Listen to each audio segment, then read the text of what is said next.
小鸟和妈妈。一天，天上下起了大雨，一只小鸟从树上摔下来，落在地上。星星看见了，把小鸟抱回家。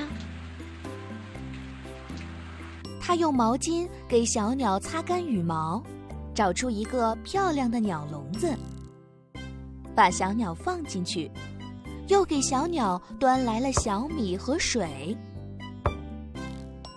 可是小鸟不叫不唱也不吃，只是伤心地站在那里。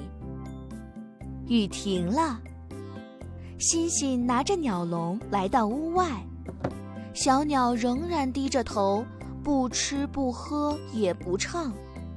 这时，树上传来了一阵鸟叫，小鸟抬起头，随后也高声叫起来。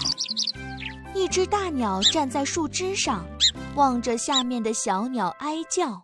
小鸟看着大鸟，伤心地哭起来。妈妈走过来说：“一定是鸟妈妈找自己的孩子来了。”星星看着小鸟，又看看树上的大鸟，想起了以前自己找不到妈妈时悲伤的心情。星星打开鸟笼，让小鸟飞出去。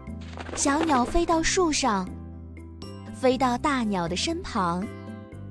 小鸟和妈妈团聚了，他们唱着歌，高兴地对星星说：“谢谢你，善良的小姑娘。”小朋友们，小鸟离开妈妈会很伤心，妈妈找不到小鸟也很着急。小鸟最快乐的时候就是和妈妈在一起。我们也要爱护小鸟，保护小动物，不要让它们和妈妈分开。